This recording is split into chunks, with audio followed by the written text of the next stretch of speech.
When a decorated U.S. Army general is handcuffed by a racist cop, one phone call sets off a chain reaction that exposes the deep cracks in America's justice system and ignites a national reckoning. The sun was setting over the quiet suburban town of Millfield, Virginia. A picturesque neighborhood with manicured lawns and white picket fences, it seemed like the perfect slice of Americana. But beneath the surface, tension simmered. For years, this small town had been a microcosm of larger societal issues: racial bias, systemic inequality, and distrust between law enforcement and minority communities. On this particular evening, those tensions would come to a head in an encounter that would shock not just the town but the entire nation. General Angela Hayes, a decorated U.S. Army officer who had served 2 tours overseas, was driving home after visiting her elderly mother at a nearby nursing facility. Her uniform still hung neatly pressed in the back seat, a reminder of her dedication to duty. As she approached the stoplight, she noticed flashing red and blue lights behind her. Confused, she pulled over, thinking perhaps there was some misunderstanding. After all, she hadn't broken any traffic laws. What happened next was something out of a nightmare. Officer Carl Dunham, known around the station for his abrasive demeanor and questionable conduct, approached General Hayes' car with an air of hostility. Without so much as a greeting, he barked orders through his megaphone-like voice. License and registration. His tone left no room for politeness or courtesy.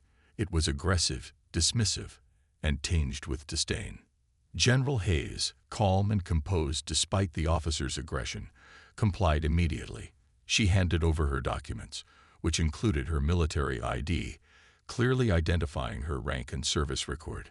Yet Officer Dunham barely glanced at them before launching into accusations about how she'd supposedly run a red light, at claims she knew to be false. When she tried to explain herself, pointing out that she had stopped well before the intersection, his response was chillingly condescending. "You people always think you're above the rules," he sneered, leaning closer to her window. The implication of his words hung heavy in the air. "You people." That loaded phrase, dripping with prejudice, sent a chill down her spine. Here she was, a high-ranking member of the United States Armed Forces, and yet none of that mattered to him. All he saw was the color of her skin. When she questioned his behavior, asking if he even bothered to check surveillance cameras at the intersection, his temper flared. He accused her of being disrespectful and resisting arrest, twisting her reasonable protest into justification for escalating the situation. Before she could fully process what was happening, handcuffs were slapped onto her wrists, and she was yanked out of her car. Passers-by watched in stunned silence as one of their own, a respected figure in the community, was treated like a criminal. The arrest of General Angela Hayes was a surreal and harrowing experience that seemed to unfold in slow motion, each moment etched into her memory with an almost painful clarity. As she sat handcuffed in the back of Officer Carl Dunham's patrol car, the gravity of the situation began to sink in, not just for herself, but also for the broader implications it carried. This wasn't merely about a traffic stop gone wrong. This was about power dynamics, systemic racism, and the fragility of justice when faced with unchecked authority. When Officer Dunham yanked her out of her vehicle, his demeanor left no room for negotiation or explanation. His grip on her arm was firm, bordering on aggressive, as if he were handling someone far more dangerous than a middle-aged woman who had dedicated decades of her life to serving her country. Her protests fell on deaf ears, his mind already made up before she could utter a single word. Resisting arrest became the convenient label slapped onto her file, despite her calm compliance. It was a tactic she'd seen used countless times before in news reports, social media posts, and whispered stories from friends and colleagues who had endured similar treatment. But now, sitting in the cold confines of the police cruiser, she realized how powerless those labels made people feel. Stripped of dignity, humanity, and agency, individuals reduced to statistics by overzealous law enforcement officers often found themselves trapped in a Kafkaesque nightmare where logic and fairness ceased to exist. At the precinct, the process felt mechanical yet deeply personal.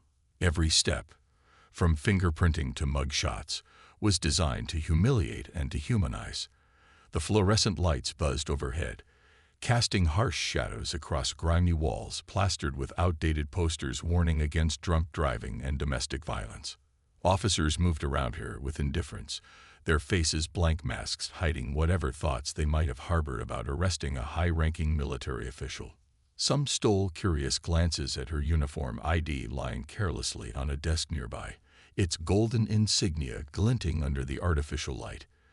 Did they question what they were doing? Or did they simply follow orders without considering the moral weight of their actions? General Hayes remained silent throughout most of the ordeal, choosing instead to observe and absorb every detail. She knew better than to antagonize anyone further. Provoking anger would only escalate matters unnecessarily. Instead, she focused on maintaining her composure, drawing strength from years of discipline instilled during her time in the Army. Each breath she took was deliberate, measured, a reminder that panic wouldn't solve anything right now. Yet inside, emotions churned wildly. Frustration at being treated like a common criminal, sadness at seeing firsthand how deeply ingrained biases operated within institutions meant to protect, and anger at the sheer audacity of Officer Dunham's behavior. How dare he dismiss her accomplishments, her sacrifices, her identity, all because of preconceived notions based solely on skin color. As paperwork shuffled between desks and bureaucratic procedures dragged on, whispers started circulating among the staff. Someone recognized her name, connecting it to recent headlines praising her leadership overseas. Another officer muttered something about calling higher-ups, though whether out of genuine concern or fear of potential backlash remained unclear. Regardless, these murmurs provided little comfort to General Hayes.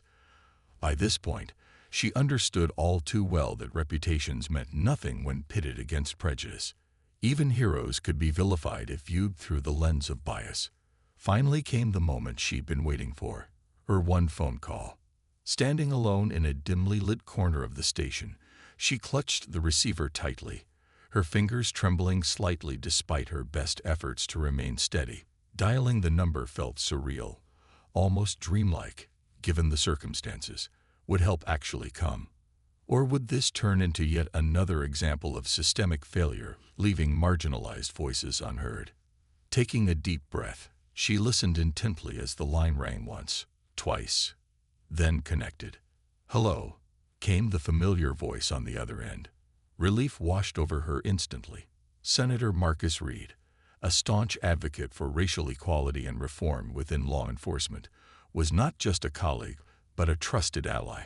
Their paths had crossed numerous times over the years, bonding over shared experiences of navigating predominantly white spaces while fighting tirelessly for justice.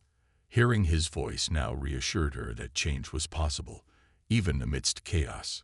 "It's Angela," she said firmly, cutting straight to the chase. There was no time for pleasantries, not when freedom hung precariously in the balance. "I need your help." Those 5 words carried immense weight, encapsulating hours of humiliation, fear, and frustration condensed into a desperate plea for intervention. On the other side of the line, Senator Reed immediately sprang into action.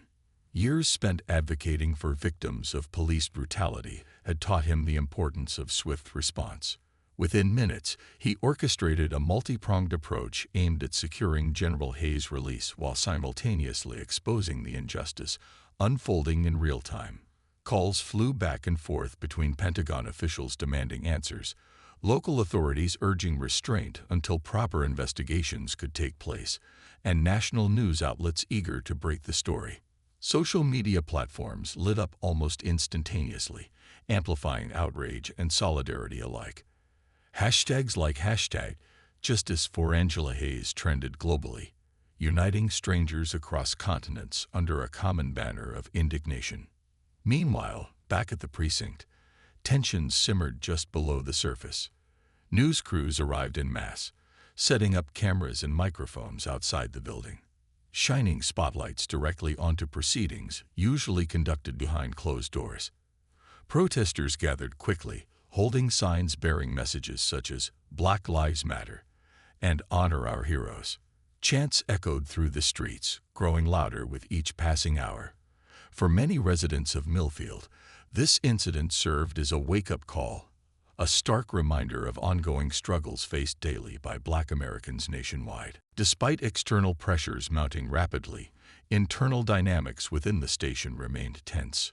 Officers exchanged uneasy glances, unsure how to handle the sudden influx of attention.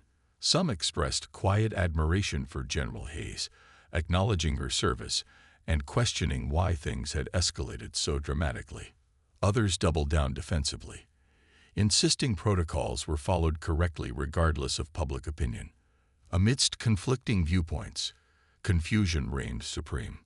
Eventually, after what felt like an eternity, paperwork signaling General Hayes' temporary release materialized.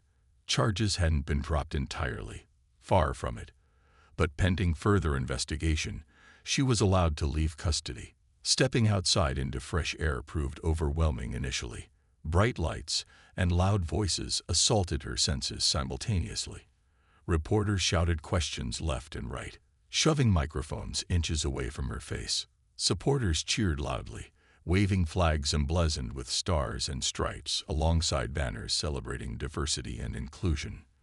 Overwhelmed yet resolute, she raised a hand to silence the crowd momentarily. "I want to thank everyone here today for standing with me," she began, her voice strong despite lingering exhaustion. "But let us remember this isn't just about me. It's about every person who has ever been mistreated because of the color of their skin. We cannot allow incidents like this to continue unchallenged." Her words resonated deeply, striking chords within hearts worldwide. Here stood a symbol of resilience, a woman whose courage refused to waver even when confronted with blatant discrimination. Rather than succumbing to despair, she chose to channel pain into purpose, using her platform to amplify marginalized voices and push for meaningful change. In the days following her release, discussions surrounding racial profiling and police accountability dominated conversations everywhere. From classrooms to boardrooms, dinner tables to legislative chambers, lawmakers scrambled to draft bills addressing systemic issues exposed by General Hayes' ordeal. Activists organized rallies, vigils, and educational workshops aimed at fostering understanding and promoting healing. Journalists delved deeper into statistics illustrating disparities within law enforcement practices, shedding light on patterns long ignored or dismissed outright. Yet, perhaps most significantly, General Hayes herself emerged as a beacon of hope and inspiration. Despite enduring trauma inflicted upon her personally, she embraced her role as both survivor and advocate wholeheartedly. Speaking openly about her experiences helped break down barriers, encouraging others to share their own stories without shame or hesitation. Together, they formed a collective force determined to reshape societal norms and redefine what true justice looked like moving forward. Thus, what began as a routine evening commute transformed into a pivotal moment, igniting widespread reflection and transformation. While scars undoubtedly remained, both visible and invisible, they served as reminders rather than deterrents. Reminders that progress required persistence, empathy demanded action, and unity stemmed from acknowledging shared humanity above all else. And though challenges undoubtedly lay ahead, General Angela Hayes stood ready to face them head-on, armed with unwavering resolve and boundless determination to create a better future for generations to come. The moment General Angela Hayes dialed Senator Marcus Reed's number from the precinct phone, she knew her life, and potentially the lives of countless others, was about to change. It wasn't just a call for help. It was a lifeline thrown into the turbulent waters of systemic injustice. On the other end of the line, Senator Reed answered almost immediately, his voice calm but alert. He had been expecting such calls before, given his role as an advocate for civil rights and police reform, but something in Angela's tone told him this was different. This wasn't just another case. It was personal, urgent, and emblematic of everything they'd fought against together. "It's Angela," she said firmly, cutting through any pleasantries. Her voice carried both authority and vulnerability, a rare combination that underscored the weight of what she was about to say. "I need your help." Those 5 words hung heavy in the air, leaden with meaning far beyond their brevity.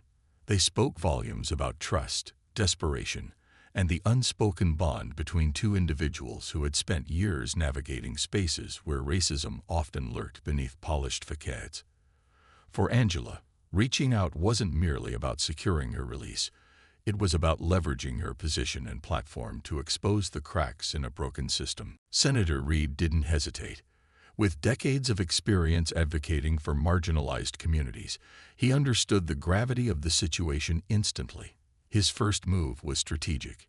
He placed 3 simultaneous calls, one to Pentagon officials, ensuring they were aware of the arrest and its implications for military personnel, another to local law enforcement leadership, demanding transparency and accountability, and a third to trusted journalists and media outlets, knowing that public pressure would be crucial in forcing action.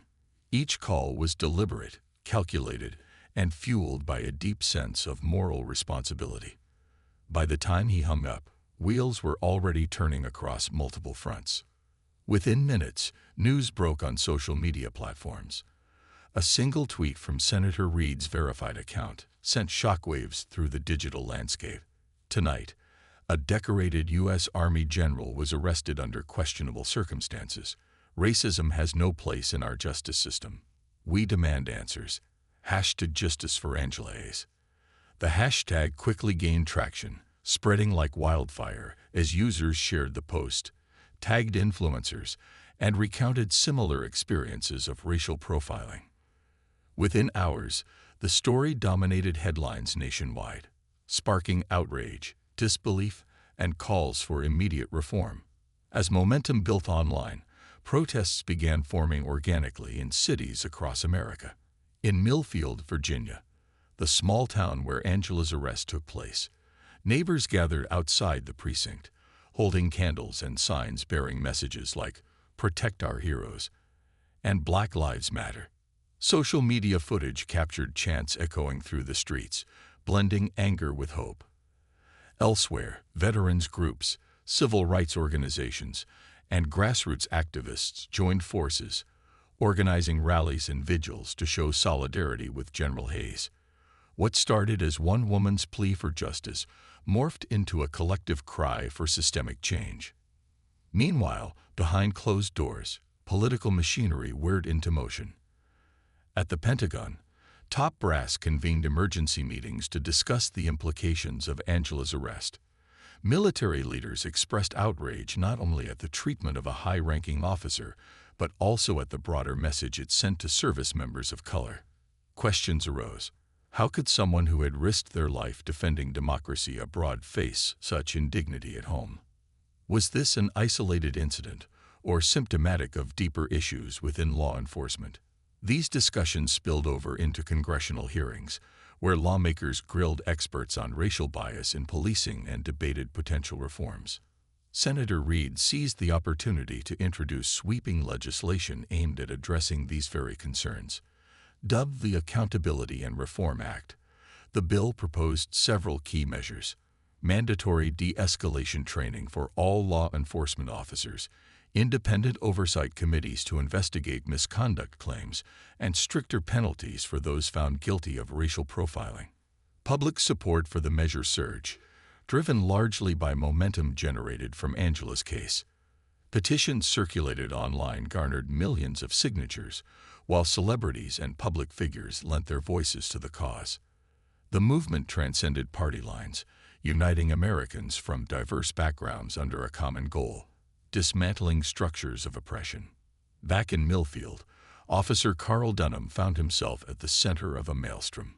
Initially defiant, he doubled down on his version of events, insisting he had followed proper protocol during the traffic stop. However, mounting evidence, including dashcam footage and witness accounts, contradicted his claims. Internal Affairs launched an investigation, suspending him pending further review. Meanwhile, Local authorities scrambled to contain the fallout, issuing statements condemning racism while simultaneously distancing themselves from Dunham's actions. The irony was not lost on critics, who pointed out how institutions often prioritized self-preservation over genuine accountability. For Angela, the aftermath of the call brought mixed emotions. While relieved to have allies rallying around her, she couldn't shake the lingering trauma of the arrest. Sleepless nights plagued her, replaying scenes of humiliation and degradation. Yet, even amidst the pain, she recognized the unique position she now occupied, as both victim and catalyst. Unlike many others who endured similar injustices silently, her status afforded her a megaphone powerful enough to amplify suppressed voices. She resolved to use it wisely. In interviews and public appearances, Angela spoke candidly about her experience, refusing to let shame silence her. "If this can happen to me, a black woman wearing the uniform of our country, then imagine what happens to others without my platform," she said during a televised press conference. Her words resonated deeply, humanizing the statistics and anecdotes often cited in debates about racial inequality. People saw themselves in her story, whether they were veterans, minorities, or simply citizens tired of witnessing injustice go unchecked. Her advocacy extended beyond speeches and soundbites. Angela partnered with grassroots organizations, lending her name and resources to initiatives focused on education, policy reform, and community empowerment. Together, they hosted town halls, workshops, and listening sessions, creating safe spaces for dialogue and healing.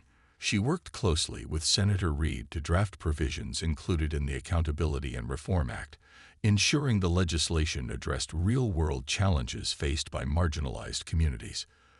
Through collaboration and perseverance, they transformed tragedy into opportunity, a chance to rewrite narratives long dictated by fear and division.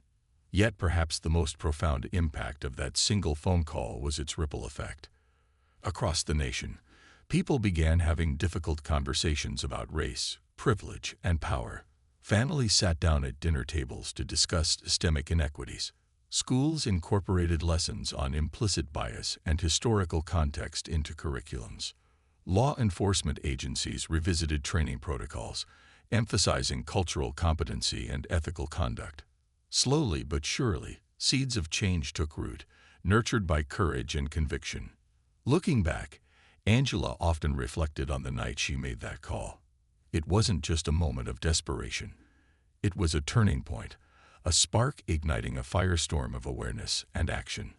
Though scars remained, visible and invisible, she wore them as badges of resilience, reminders of battles fought and won.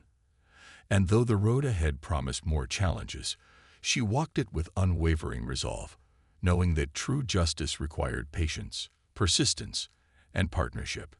After all, revolutions rarely begin with grand gestures. They start with quiet acts of defiance, like picking up a phone and saying, "I need your help."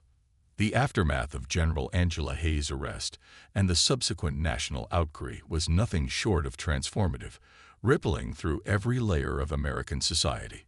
It wasn't just a story about one woman's mistreatment. It became a watershed moment that forced the nation to confront its deeply entrenched issues of systemic racism, police misconduct, and unequal justice. What followed in the days, weeks, and months after her release from custody revealed both the resilience of those fighting for change and the stubborn resistance of entrenched power structures unwilling to yield easily. Officer Carl Dunham, whose aggressive behavior and racial bias had sparked the entire ordeal, quickly found himself at the epicenter of public scrutiny. Internal affairs investigators pored over dashcam footage, witness statements, and departmental records to piece together what had transpired during the traffic stop. The evidence painted a damning picture. Dunham had fabricated accusations against General Hayes, ignored her military credentials, and escalated the situation unnecessarily. His use of racially charged language, "you people," only compounded the case against him. Despite mounting pressure, however, holding Dunham accountable proved challenging. Local law enforcement initially resisted calls for his termination, citing procedural technicalities and union protections. Protesters took to the streets again, chanting slogans like "Fire Dunham now," while civil rights attorneys filed lawsuits alleging institutional negligence. Eventually, the sheer weight of public demand tipped the scales. Dunham was fired from the force and faced criminal charges for falsifying reports and abuse of power. Though some argued the punishment didn't go far enough, his dismissal marked a rare victory in the fight against unchecked authority. Yet Dunham's downfall also highlighted a broader issue: how deeply embedded racist attitudes were within policing culture. Former colleagues defended him privately, dismissing criticisms as media sensationalism or political correctness run amok. These murmurs underscored the uphill battle activists faced in rooting out discriminatory practices, not just in Millfield but nationwide. Senator Marcus Reed seized the momentum generated by General Hayes' case to push forward his long-standing agenda of police reform. The Accountability and Reform Act, introduced shortly after the incident, gained unprecedented bipartisan support. Its provisions included: 1.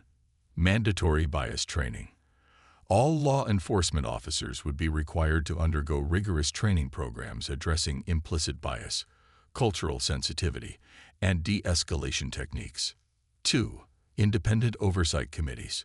Civilian-led panels would review complaints of misconduct, ensuring investigations remained impartial and transparent. 3. Body cameras and data transparency. Departments would be mandated to equip officers with body cameras and release footage promptly in cases involving alleged wrongdoing. 4. Stricter penalties for misconduct. Officers convicted of racial profiling, excessive force, or falsifying reports would face harsher consequences, including permanent disqualification from future employment in law enforcement. The bill passed Congress with overwhelming approval, signaling a shift in public sentiment toward accountability and equity. While detractors claimed the measures infringed on police autonomy, proponents argued they were necessary safeguards against abuses of power. For many, the legislation represented hope, a tangible step toward dismantling systems that perpetuated inequality. The arrest of a decorated U.S. Army general galvanized communities across America. Social media played a pivotal role in amplifying voices that might otherwise have gone unheard. Hashtags like #JusticeForAngelaHayes and #EndRacistPolicing trended globally, drawing attention to countless other stories of racial profiling and police brutality. Survivors of similar incidents shared their experiences online, creating a digital archive of pain and perseverance. On the ground, protests continued to swell. Veterans joined marches alongside young activists, carrying banners that read "Honor Our Heroes" and "No Justice, No Peace." In cities like Chicago, Atlanta, and Los Angeles, demonstrators blocked highways, occupied government buildings, and staged die-ins to symbolize lives lost to systemic injustice. Churches hosted prayer vigils, schools organized teach-ins, and artists created murals honoring General Hayes' courage. Grassroots organizations saw a surge in membership and funding, empowering them to expand their reach. Groups like Black Lives Matter, the NAACP, and local advocacy coalitions collaborated to host town halls, workshops, and voter registration drives. They emphasized the importance of civic engagement, urging citizens to hold elected officials accountable and demand meaningful change. Within police departments, reactions to the scandal varied widely. Some officers expressed genuine remorse, acknowledging the need for introspection and reform. Others dug in their heels, viewing criticism as an attack on their profession.